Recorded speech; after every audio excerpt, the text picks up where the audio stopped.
So imagine you're acing every advanced grammar test thrown your way, right? You read complex novels in a foreign language, you build this flawless vocabulary over like 10 years of dedicated study, and your teachers are just constantly praising your perfect Yeah, syntax. you feel like you've really conquered it. You're on top of the world. Exactly.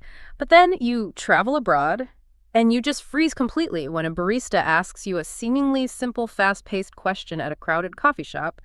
I mean, you know the words, but your brain just hears this absolute wall of noise. Oh, it is a uniquely crushing feeling for advanced learners, honestly. I mean, you do everything right according to the textbook, but then you step into the real world and discover that, well, the real world doesn't really care about the textbook at all. Right. And today we are looking at that specific crushing defeat.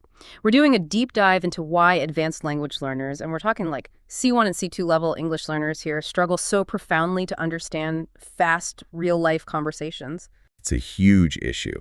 And really, the mission of today's deep dive is to figure out where that gap comes from.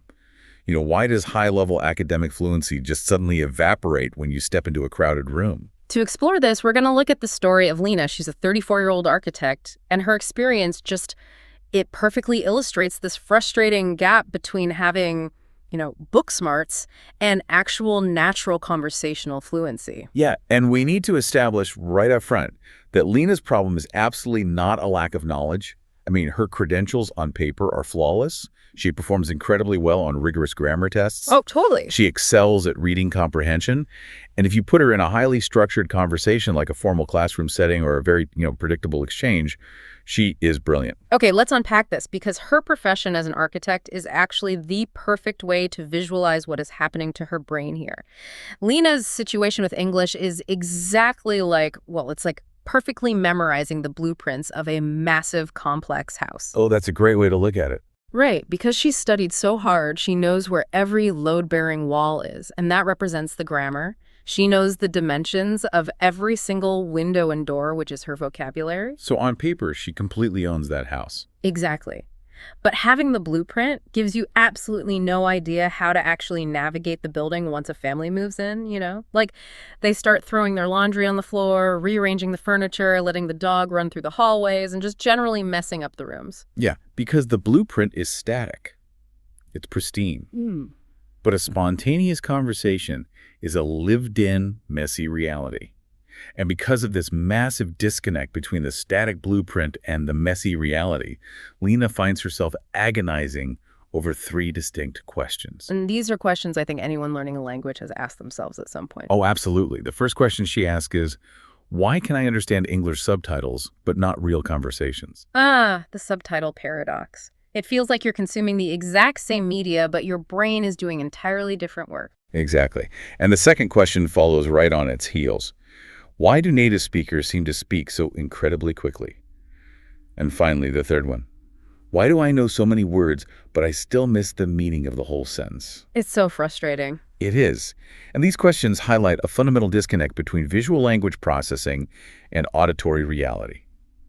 See, when you read subtitles, your brain relies on visual processing. It's spatial. You can physically see the spaces between the words on the screen. Right, your eyes can instantly identify the beginning and the end of a thought. Yes. And even if the dialogue feels really fast, you're still somewhat in control of the pace of comprehension. Because, your eyes can dart back and reread the first half of the sentence before the subtitle actually vanishes. The words are anchored in physical space. But auditory processing, like actually listening to a real conversation, is temporal. It exists in time, and then it is immediately gone. Poof.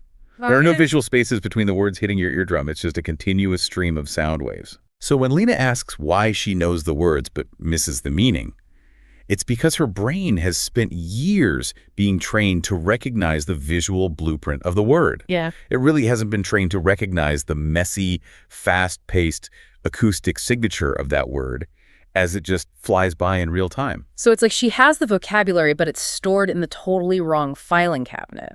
She is frantically looking in the visual cabinet while the world is throwing these fast-decaying audio files at her head. That's exactly it. And this internal friction eventually collides with a real-world catalyst that forces Lena to confront the issue head-on. So she travels for work to attend this big international conference. Okay. She's surrounded by English speakers from all these different countries. And it's during the coffee breaks when people are just mingling and talking naturally that she gets a really harsh reality check. She realizes she's only catching, like, fragmented syllables and disjointed phrases. Okay, wait. Let me push back on this for a second. If she's a 34-year-old professional architect at a highly technical international conference, shouldn't the heavy, specialized jargon on the main stage be, like, way harder to understand than casual chat by the espresso machine? I just think so, right? Yeah. I mean, she's sitting through complex presentations about structural engineering all day. Why is a simple coffee break the thing that trips her up? Well, what's fascinating here is the acoustics and the structure of a main stage presentation. I mean, it is the ultimate controlled environment. The speaker is standing at a podium using a microphone that isolates their voice from all the background noise. Oh, that makes sense. Right. And they're speaking clearly, deliberately, projecting their voice toward a completely quiet audience. They're also usually following a visual aid, like a slideshow, which gives the listener's brain an anchor. Plus, the vocabulary is probably incredibly predictable. Exactly. If you're at an architecture conference, your brain has already primed itself to hear words like cantilever, foundation, and load-bearing. So the presenter is basically just reading the blueprint out loud. Yes. But the coffee break. The coffee break is pure, unstructured chaos. You have a huge cognitive load combined with a genuinely terrible acoustic environment. I mean, people are speaking over each other. Oh yeah, the room is echoing with clinking cups and overlapping frequencies. And the topics shift so rapidly and unpredictably.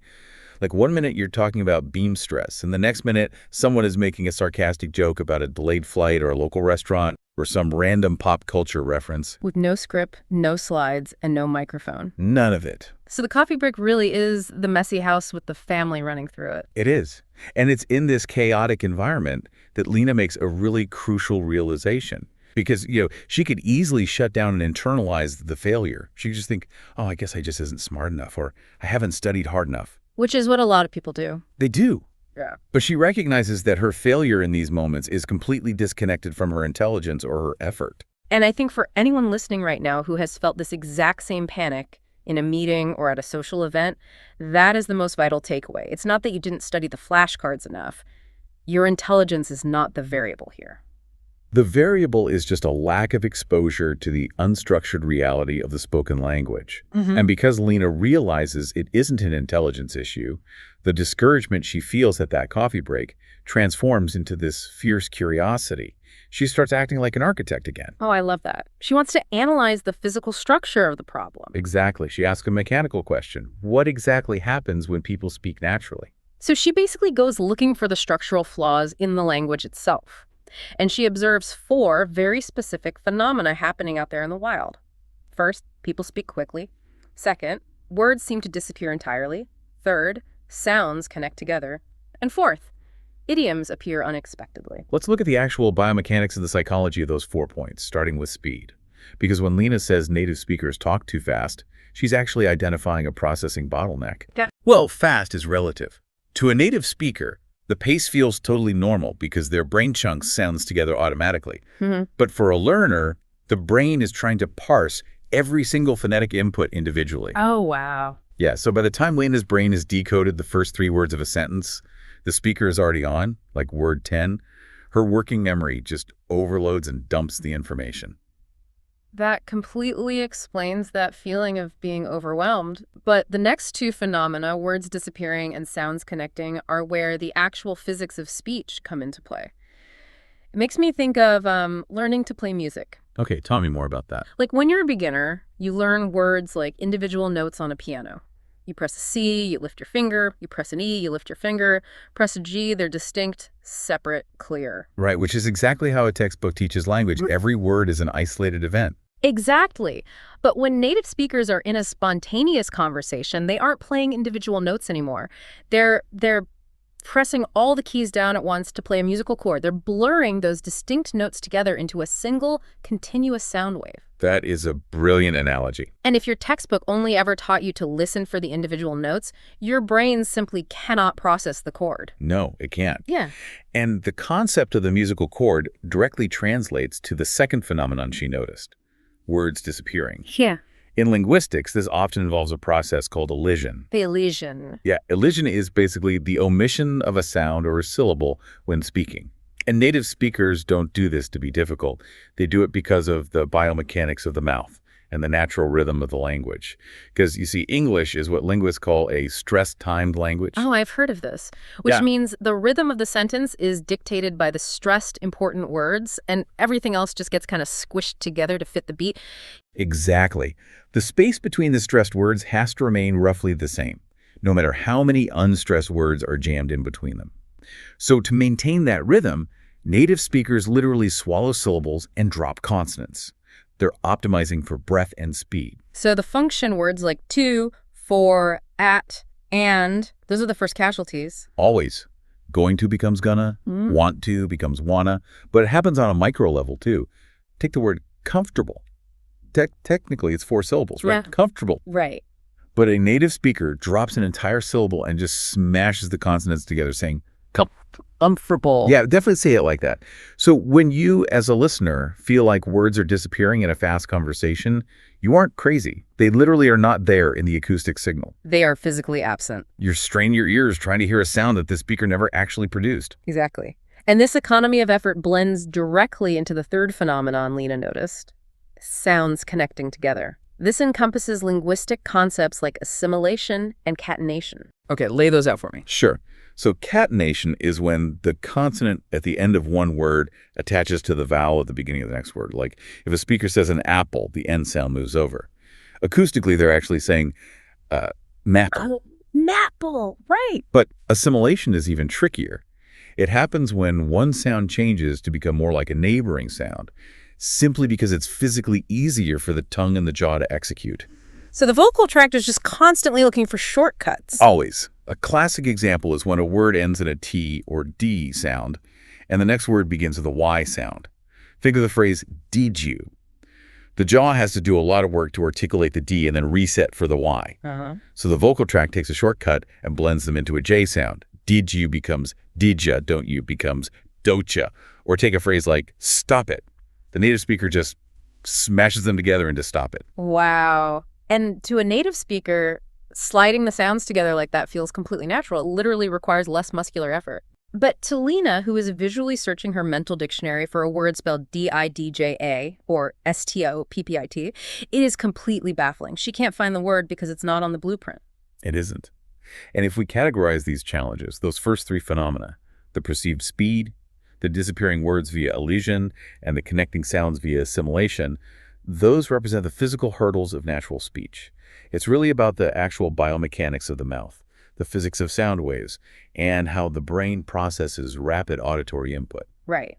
But then we hit the fourth phenomenon she noticed: idioms appearing unexpectedly. If the first 3 are physical hurdles, this one is the cultural hurdle. Completely. Because an idiom is a phrase where the meaning cannot be logically deduced from the individual words themselves. It requires cultural context. Yeah. So imagine Lena standing at that coffee break, finally managing to parse the physical sound wave of a sentence. Someone says to her, we need to touch base later. Now she successfully identifies the words. She knows the definition of touch. She knows the definition of base. But functionally, that sentence is a locked door for her. The cultural meaning of touch base, meaning, to briefly make contact or update someone, is completely hidden from the literal definitions. Exactly. So she is fighting this brutal 2-front war. Her ears and her working memory are struggling with the physics of connected speech, trying to untangle those musical chords you mentioned. Yeah. But simultaneously, her cognitive processing is struggling with the cultural shorthand of idioms. It just leads to massive cognitive overload. It makes complete sense why the casual coffee break was so exhausting compared to the heavy technical presentation. In an architecture presentation, a beam is a beam. A foundation is a foundation. The vocabulary maps perfectly to the literal meaning. Exactly. But at the coffee break, someone is throwing you a curveball while simultaneously, swallowing half their syllables. That's a perfect summary. And identifying the exact mechanics of this problem is the crucial turning point in the source material. By pinpointing these 4 phenomena, the speed, elision, connected speech, and idioms, Lena finally defines the parameters of her problem. Which is huge. It is. And this realization drives her to a bookstore, searching for a methodology that addresses the reality of sound rather than just the theory of grammar. And she ends up discovering a book called Fluent Forever. So she pivots from feeling like this passive victim of fast English to actually becoming an active problem solver. Because once you understand the actual biomechanics of why the language sounds the way it does, you can change how you train your brain. Defining the problem is half the battle. Recognizing that natural English relies on these messy, connected sounds means she can just stop trying to force the chaotic reality of the language to match her pristine grammar textbook. Right. She stops relying entirely on visual reading and starts really training her auditory processing. She basically starts listening for the musical chords instead of waiting for the isolated piano notes. So what does this all mean for you, the listener? Whether you're studying a foreign language yourself or trying to follow an intense, fast-paced meeting, or just navigating an unfamiliar professional environment where people use heavy jargon and cultural shorthand.